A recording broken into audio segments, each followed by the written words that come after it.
Ito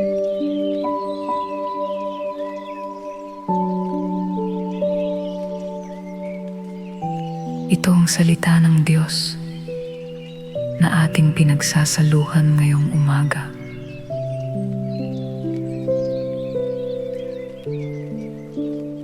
Sapagkat ang lahat ng mga bagay na ito ay nilikha ng aking kamay.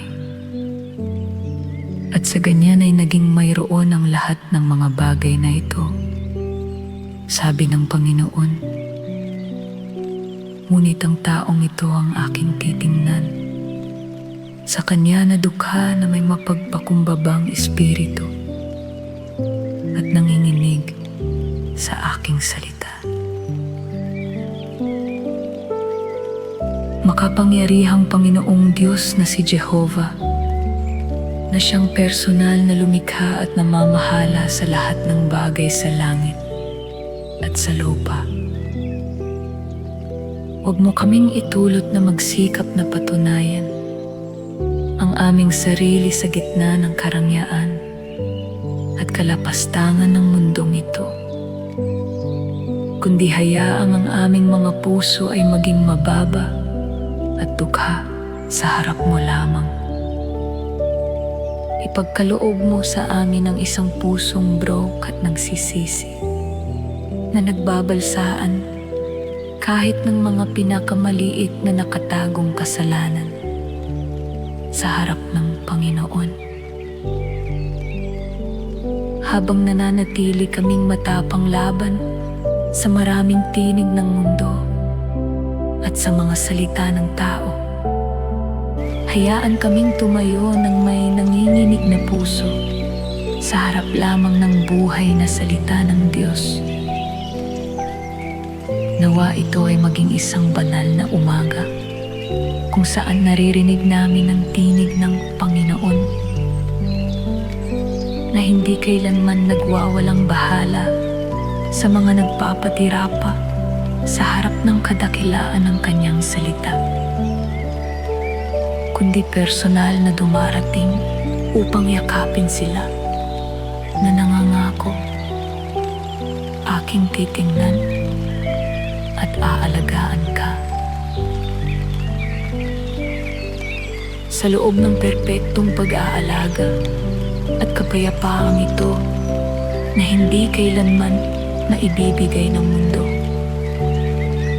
ninanais namin na ang aming mga buhay ay lubos na maging perpektong kagalakan ng Panginoon.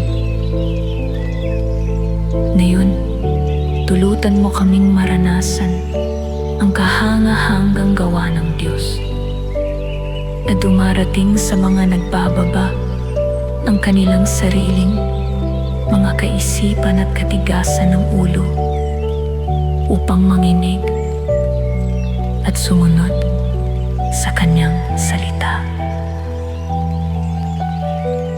Sa biyaya ng Panginoon na personal na yumayakap at nag-aalaga sa mga nanginginig sa kanyang salita,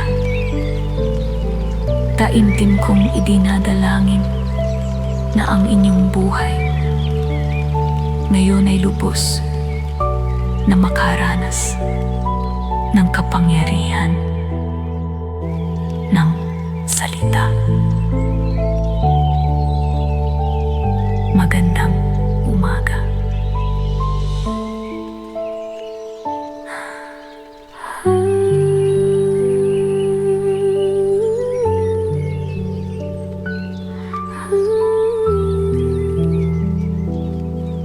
Magandang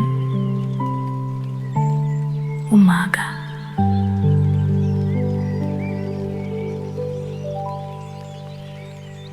Ito ang salita ng Diyos.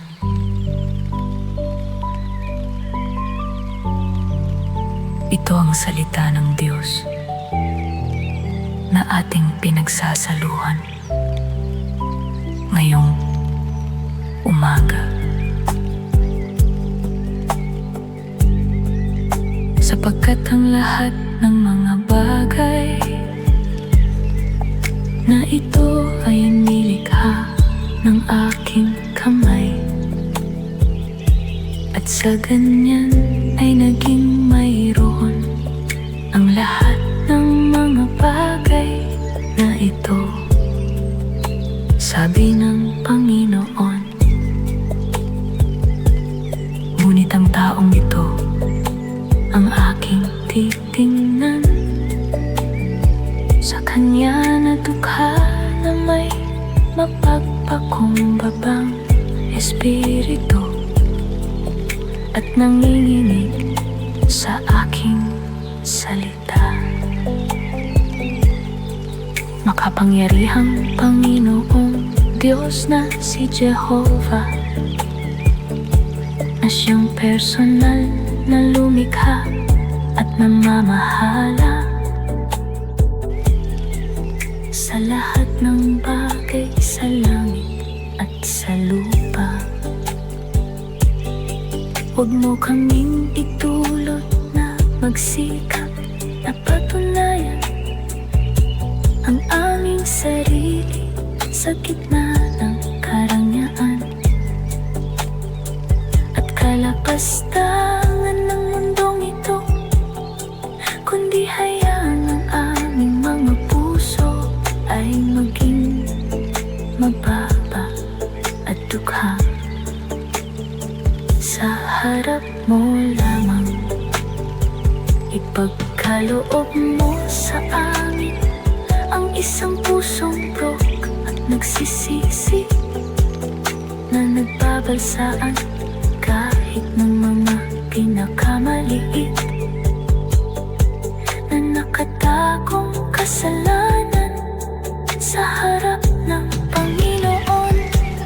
Habang nananatili kaming matapang laban sa maraming tinig ng mundo at sa mga salita ng tao, hayaan kaming tumayo ng may nanginginig na puso sa harap lamang ng buhay na salita ng Diyos.